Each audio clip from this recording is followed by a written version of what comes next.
You're listening to the Known Legacy Podcast, brought to you by Known Legacy Ministries. For more information, go to knownlegacy.org. Now here's your hosts, Bill and Travis.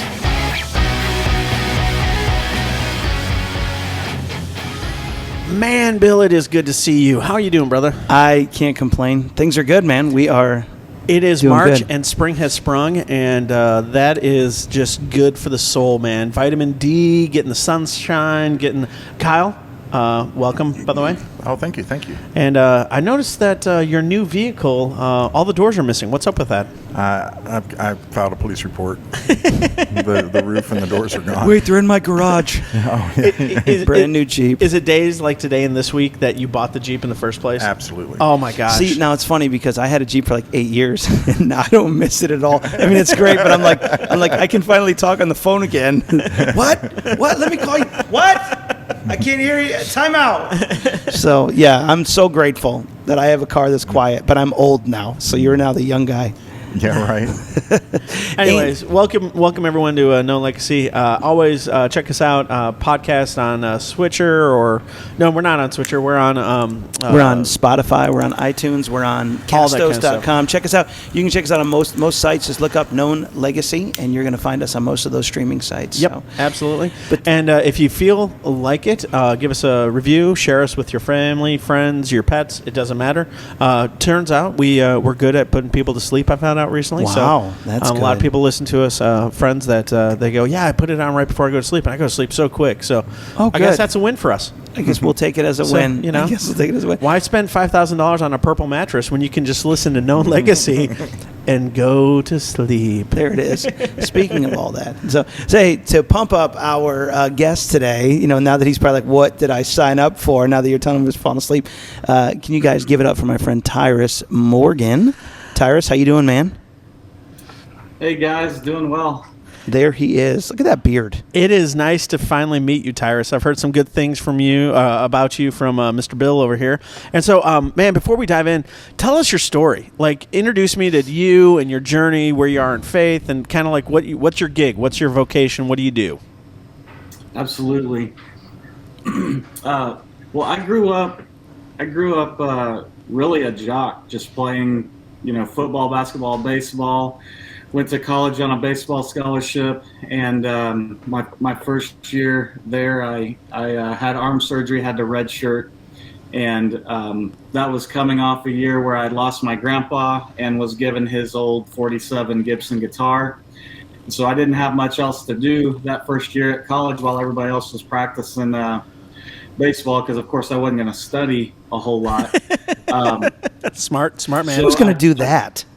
Right. So I taught myself to play guitar and started writing songs. And by the time my 4 years of playing college baseball was over, I got married and moved to Nashville, Tennessee, and became a songwriter and producer and artist, and been kind of doing that for honestly about the last, 18, 19 years now.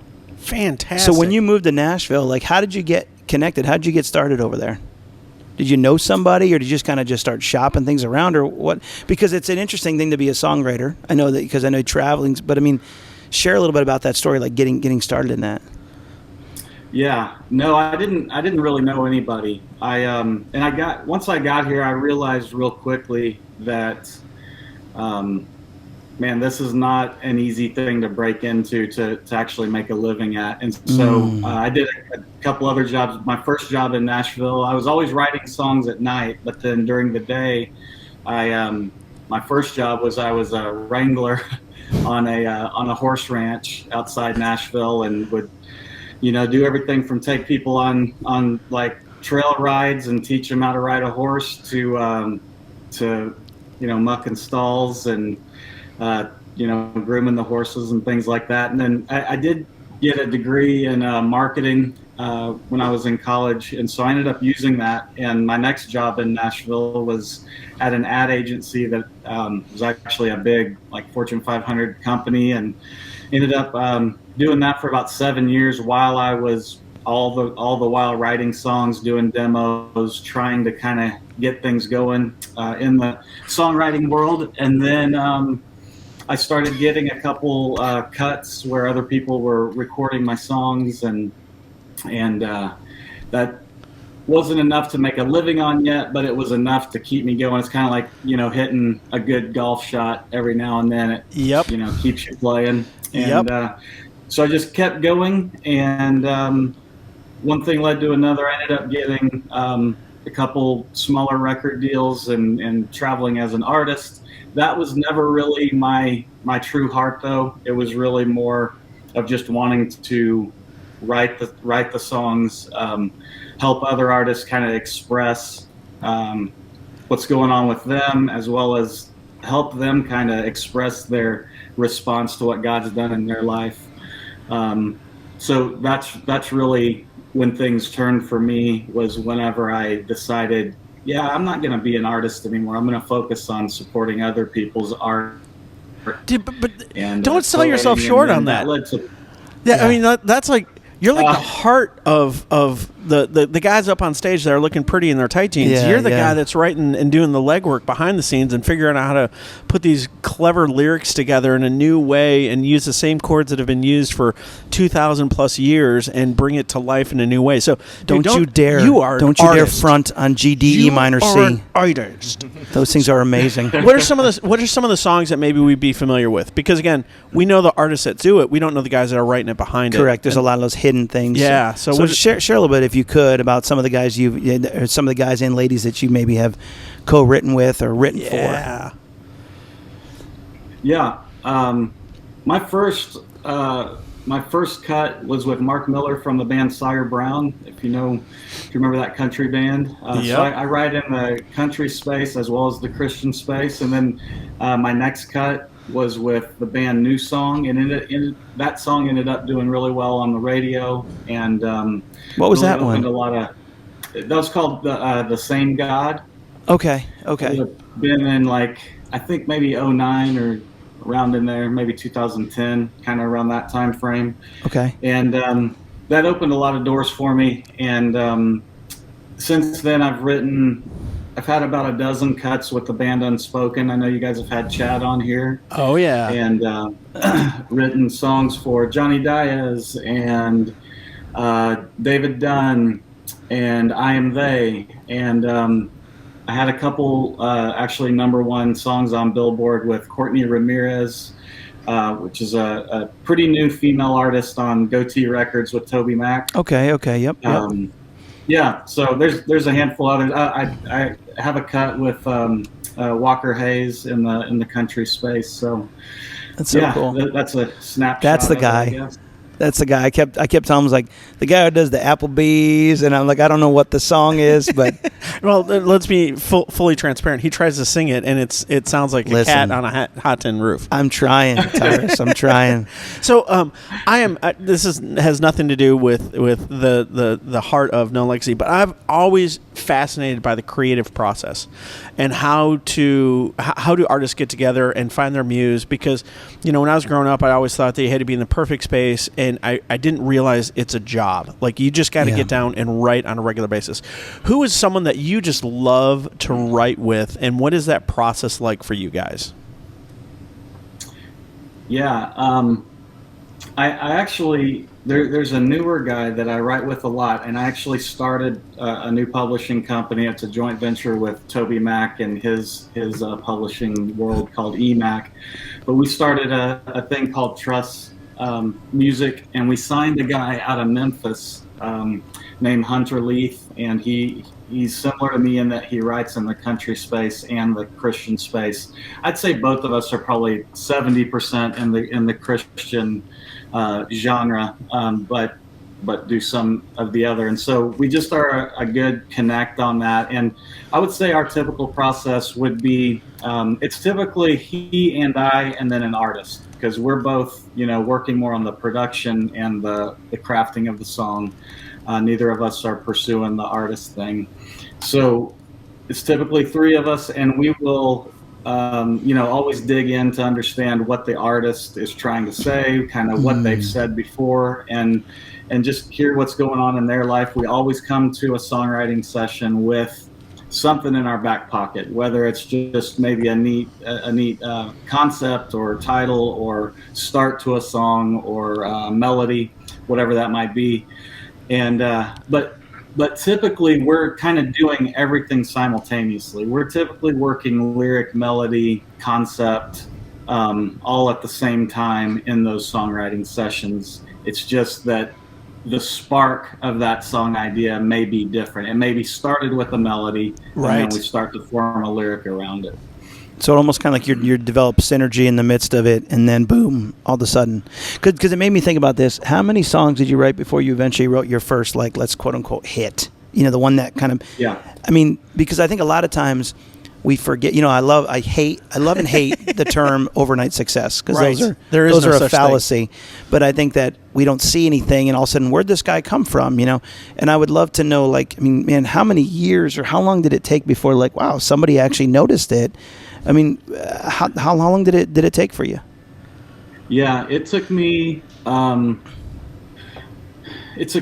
8 years.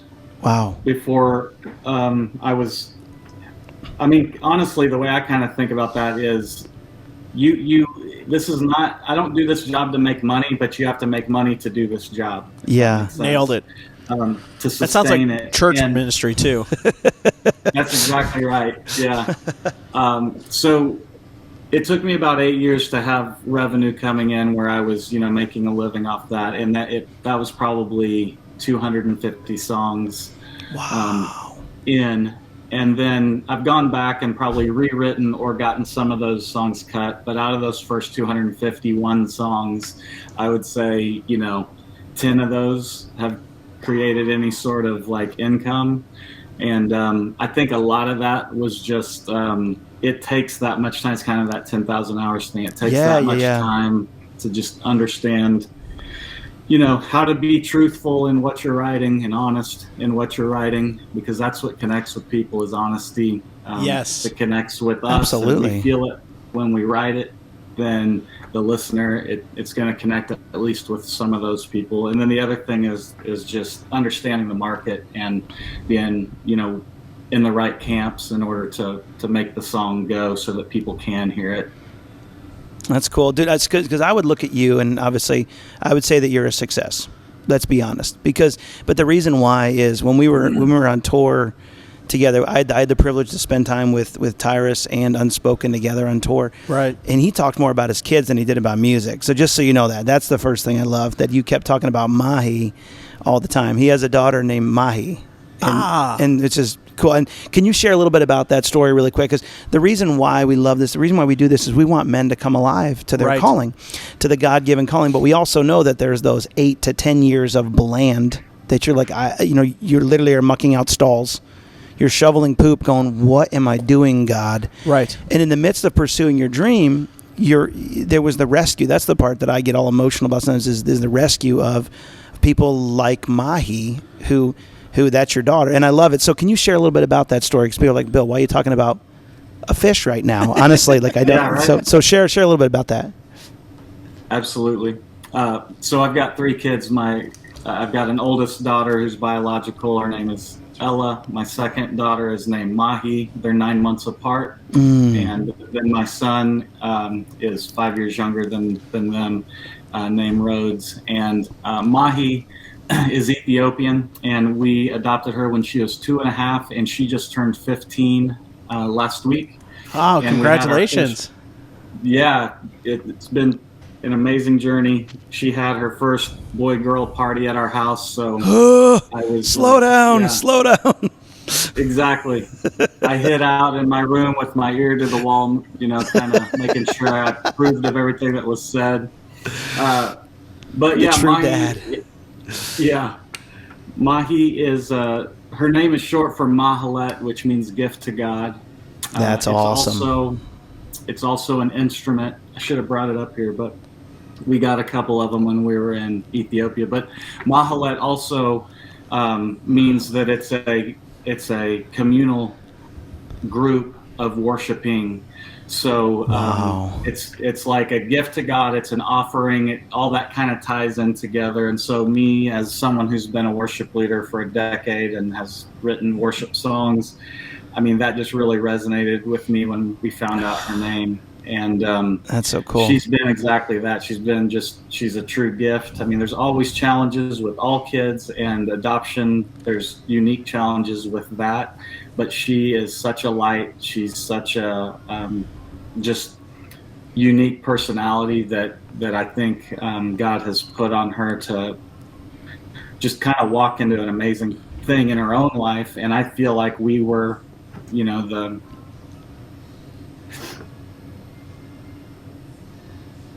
we were put here to be the parents that would usher her into that. That's so cool. Man, there's nothing like seeing the love of a father for his daughter. Oh my gosh. Yeah. Well, that's why I brought it up, because the moment that I met you, Tyrus, the thing that really always spoke out, and that's why I wanted to get you on here eventually, was you love your kids well. Yeah. You know, whatever. I know that we all mess up. We all have said things. You know, but the one thing I noticed is you love your kids well. And here was this singer-songwriter, Travis, that I met, that I'm like, I want to get to know this guy more, because I saw your love for Jesus, but I saw that your love for Jesus impacted your kids, and that's the biggest thing that I saw, was because it's the rescue. Right. It was the physical rescue for Mahalet. Let me say it again. Is that how I say it right? Okay. Because that's even cooler than what I thought it was. I never knew that part.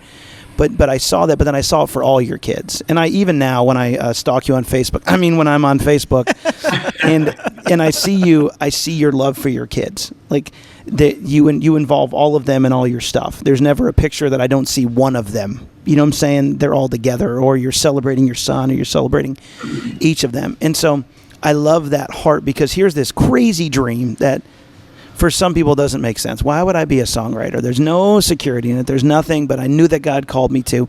But as I see that, and you pursue the heart of your family, how do you balance your family and your dreams? Like, how do you do that? Because I know that for those 8 years, you guys were having kids and you were doing life, I'm guessing, and all those kind of things. But how did you manage to keep it, and not, maybe balance is the wrong word, but how did you keep them at the forefront of your life and honor Jesus and pursue your dreams? How did you do that?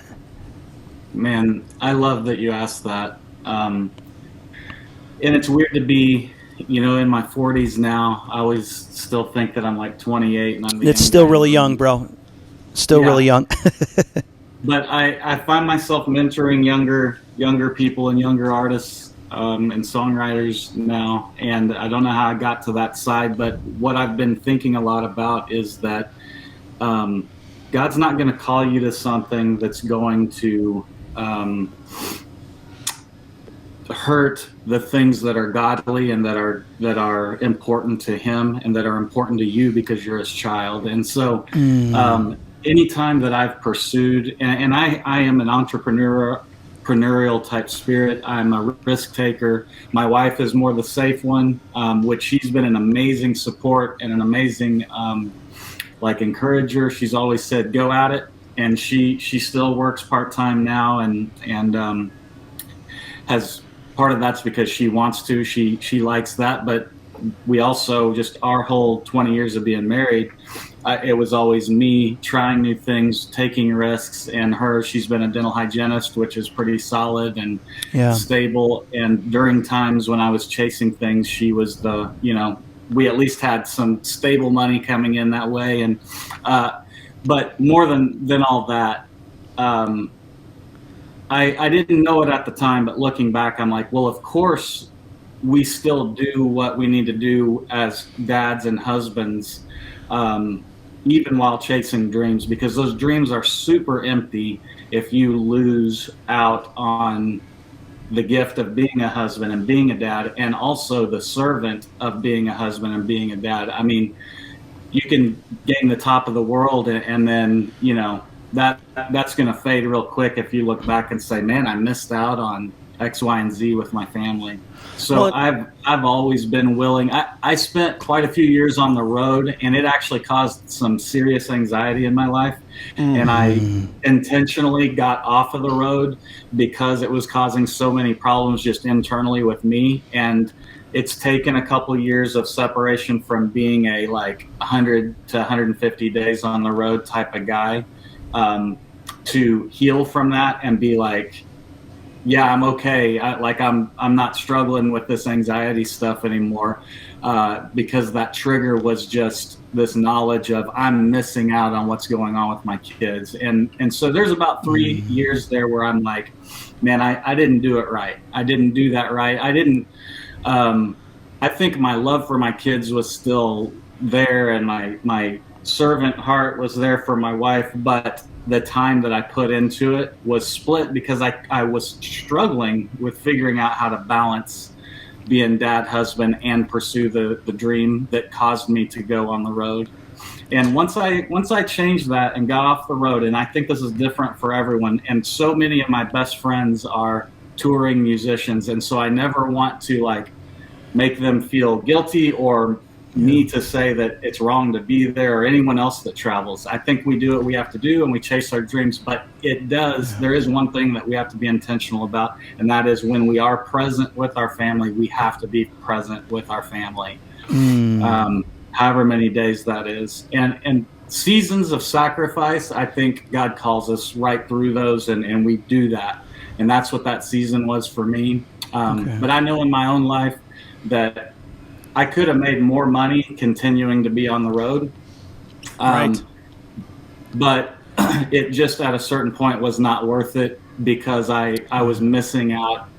You know, it's different when the kids are 2, 4, even 6 years old, but once they start having real conversations with you and going through, you know, talking about boys and talking to boys and all those sorts of things, man, I think it's really important that dads be present for that. Yeah. Well, and you said a few things. One is, I think a lot of guys, I know this is what happened to me in my marriage, was I would buy into it's just for a season. It's just for a season. And I would be willing to sacrifice. The problem was I didn't define when that season was going to end. And so it became a perpetual season. And finally, my wife had to call me out on it. It was like, this season's never ending. Like, you keep telling me this is just for a season, but that's been going on now for way too long, and it's time to put those boundaries. And I think the word that I just want to throw out there is like,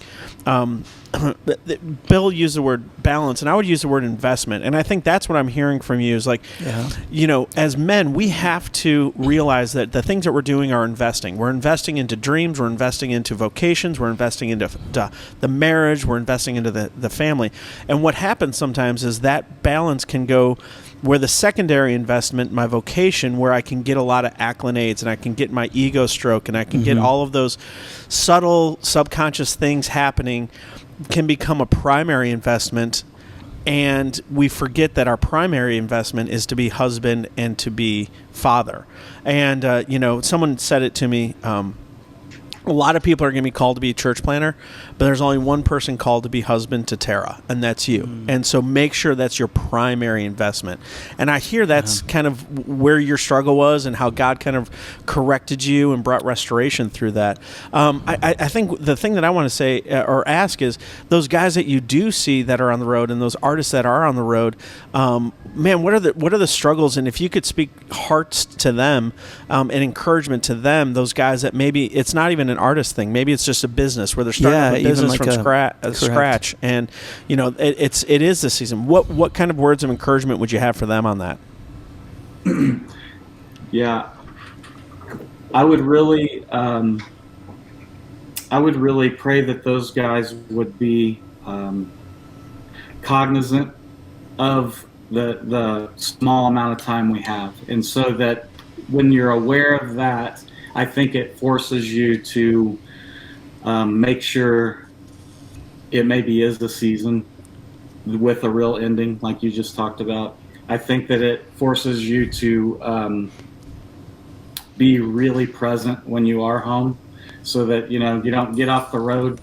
You know, you've been out Sunday, you got home Thursday night, now you've got 2 or 3 days at home, and like a lot of business guys do, and then you're still on your phone or whatever. I just would really encourage those guys, because I think that chasing money or security or achievement is kind of like a blinding light, and all of a sudden years are gone.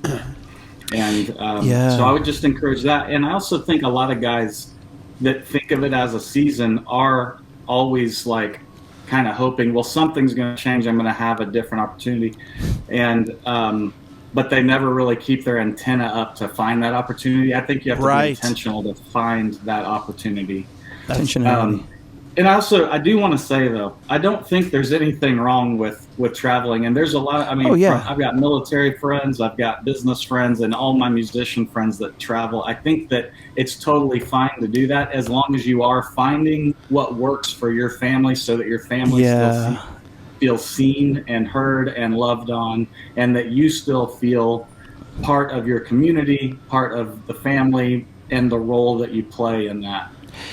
Yeah, I don't hear you demeaning anybody. What I heard was when you're home, have the hard conversations and value each moment and be present. Right. So it's not so much because then there's dads who are home all the time who are never present, who come home and they crack open a beer. I mean, that's proverbial, but they just crack open the beer. They put their feet up on the couch. They never engage their kids, and that almost feels more wounding to say to tell your kids you're not valuable, whereas a dad who comes home and is present. Right. So I do appreciate that. Well, and I think, you talked about the word intentionality. And let's be honest, like Bill and I have a chance to do some speaking gigs from time to time, and we're gone for Friday, Saturday, Sunday, and we come home Sunday night. And those are exhausting experiences. And so home, which it should be, is a place to be recharged and renewed. The problem is when that recharge and renewed, instead of being honest with that and taking a day or 24 or 48 hours to really be renewed so you can have the next 24 or 48 hours with your family, I would buy the lie that was like, I'm just going to power through. And I'd be a miserable person with my kids. I'd be a miserable person. And instead of taking a day to just recharge and then reinvest, I would try to make it all good for those 3 or 4 days. And that's why you're brilliant with saying you got to know your family. You got to have these conversations with your wife to see what works. Yeah. To have the honest saying, hey, when I get off the road, I need 24 hours to decompress, to recalibrate, to be renewed, because all of us are an introvert on some level. We need to be alone. And when you're on the road, you're never alone. And to just be like ready, and then the next 3 days or 5 days or whatever you got, it's going to be 110% here with the family. Yeah. Does that make sense? And I think being honest with that is really an important gift that you can give to the family. I don't know. Push back on that. Is that? No, share your thoughts on that. What do you think about that, man? I think it's really great. I think what you just said is really great. And I also think that I'm also talking about an on steroids level of travel. I mean, and Bill, you know how some of these years have been. I mean, there's 180 days, type of thing, and all of a sudden you don't even feel like you live at home, and anyway, and some people just aren't built for it. But I think what you just said makes a ton of sense, to just find what works for you too. Find what makes you the best version of yourself when you're at home. I think that's a great phrase. To go about it. Yeah, absolutely. No, that's good. And and this has been really, really good. I think that you're right. I think finding that, well, whatever, not even balance, but what was the word you said? Intentionality. Yeah. And no, that's good. That's exactly what it's about, man. Well, dude, thank you so much for sharing this wisdom. We do have a couple questions for you, if you're okay with them. Our Fast Five segment. Absolutely. Let's do that again. That's such a cool sound. It's my ADD that kicks in. Are you ready for your Fast Five? I'm ready. Okay, good. So, what would you have for your last meal? It's supposed to be fast, right? Well, it doesn't have to be fast food. Oh, yeah. Please, God, no, not fast food. I'd have a ribeye steak from my green egg. I would have some jalapeno poppers. I would have my daughter Mahi make some homemade rolls. I have a glass of Cabernet, and then my other daughter makes those no-bake cookies, and that'd be dessert. Okay, so I didn't realize you were a barbecue guy. Now there's a whole nother thread of conversation we're going to have you on for another hour and a half if you're okay. Yeah. Lessons from barbecuing and parenting. Exactly. Over the Grill by Known Legacy. Over the Grill. All right, so the next one, if you're on a stranded island, what's one album or musician you would want to listen to forever? I didn't even write these with a musician. That's a good one for you. I would be so intrigued. Because you may lose some business. No, I'm just kidding. Well, I know you think it's going to be interesting. Here's my true answer on that, because I've been asked that before and I've thought about it before.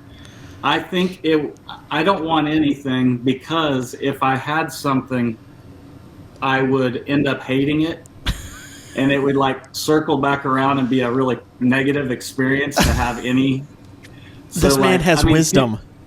Yeah. People that come to mind, like, I mean, I grew up on like Dave Matthews and on Solid. That type of music, and I, but I think I'd hate it after a little while on an island by myself. On the desert island by yourself. So you'd forego the CD player or the 8-track, and you just bring a guitar and say, I'm going to write my own stuff. Yeah, if only you knew a songwriter who could engage in the emotion of writing. Yeah, that's then funny. the song could change day to day. Exactly, that's it. Every day I'm alone. I just need 10% of those royalties. Exactly, I was going to say, if you do use that line, know that he's going to call you on it. Not at all. Okay, so your guilty pleasure. Guilty pleasure. Like so for me, it was like when I was on the road or when I'm by myself, what's a guilty pleasure? You would say Bill's answer was the chicken sandwich from Burger King. Burger King chicken sandwich. Yeah. It's gross, Yeah. but I know it's awesome. So I would what's your disagree, guilty pleasure? I probably spend a little bit too much time digging into shows that I love. Okay. Like, not just watching the show, but then all the main characters, like trying to find everything they've ever done and learning about them. Because I had some aspirations to act at one time when I was younger and in college and whatnot. And so I got really into that world and did some of that in high school as well. So I love. And my wife will be like, "Can we just turn the show back on?" You know, like. Yes, it's my wife. Yeah, I get on IMDb and I'm like, Sarah, I know that they were in this other movie. Would you just shut up and press play again? No, I need to know if it was that person. So what's a show that you're into right now that you and your wife or just you are into? I mean, my favorite show. I'm a little scared to say it, but I'm just going to be real because I think it's a pretty awesome show. Is Peaky Blinders. Yeah. Okay, season 6 is dropping right now in. I've only seen like so I need to watch the show. I've dude. watched 3 episodes, so I need to probably get into the it. Character development and how you just love these evil people trying to make it work. And Tommy Shelby is freaking, and Polly and her arc is off the charts. Okay, conversation 3 we can have now is about the Peaky Blinders. So fantastic. Yeah, it's great show, man. That's awesome. Exactly. Okay, now that we're talking about wives and shows, what is one word your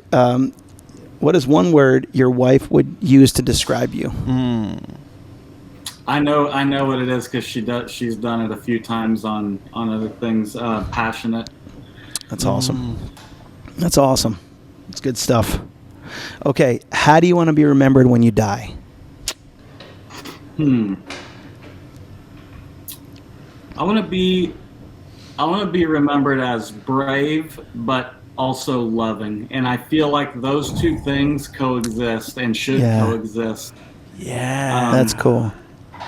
I don't want it to be like he was loving and he was this meek, weak, wimpy dude that was loving. I want to be, now that dude was like pretty, more like David and brave and went after stuff and wasn't afraid, or when he was afraid he chose to go anyway, and he loved with kind of fearlessly. That's what I want. I don't know that I always achieve it, but that's what I would like. Well, dude, to encourage you, when you were sharing your opening story, the Bible story that kept coming to mind for me was the story of Joseph. And how Joseph he had those 10,000 hours of serving and mucking out stalls, and and he was just faithful with that. And there were these brave moments when Potiphar's wife, he could have very easily given in to his teenage lust, but he in bravery was like, no, I'm not. And then everything goes. So just that story of Joseph and you and your story, I'm just like, there's something there. I love that bravery and cool. love. That's fantastic. That's good. Thanks for saying that, man. Well, it means a lot. We just do it because we make a lot of money. This isn't because it's true. Yeah, exactly. Clickbait. Okay, this is a bonus question on the Fast Five, which may deserve another speed thing. There it is. I love it. I just love that thing. It's okay. Bill's Okay. a simple man. I am. I have simple pleasures, guys. So. Chicken sandwich from Burger King. Black and coffee. And the sound effect. And the sound effect. I'm all good. My life is complete. So, all right. So, bonus question: what biblical character would you want to have lunch with? Not Jesus. Any other biblical character? I mean, because let's be given, that's the first one in line that we'd be having lunch with. So, anybody else? Yep. It'd be a toss-up, I think, between David and James. James is really interesting to me because he has such a unique perspective, being brother and being, so he's such a passionate. I feel like he's super passionate. I mean, whenever he talks about action and faith in action, and then the visions he's had and all those sorts of things. I'd say that's cool. I'd go with James. Okay, that's awesome. I like it. I like it a lot. I like that one. That's really cool. Tyrus, thank you so much for joining us. We are super excited. I'm actually, as I've been watching you, I was really excited about the Ginny Owens songwriting. My wife is literally, that's her favorite artist is Ginny. And so I'm excited to see when that album drops and all that kind of stuff and be like, Sarah, this is Tyrus that wrote this song. And so I'm so pumped. So, dude, thank you so much for sharing your wisdom today. It's been a huge blessing to have you on here. You are a gift. Absolutely, Tyrus. Thanks for being faithful and following God and His calling in your life. Most importantly, as a husband and a father, and then using your gifts to be a blessing to the church.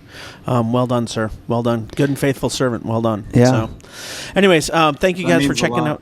Yeah. Any last words you want to say, man? Anything you want to pop in? Are you good? Do you have anything else you want to share? Well, my son asked me before I came up to my studio to do this. He said, "What are you doing?" I said, "I'm on a podcast." And he said, "Is it Joe Rogan?" Just a shy short. Just it's a few million viewers short, but other than that, we're good. That's right.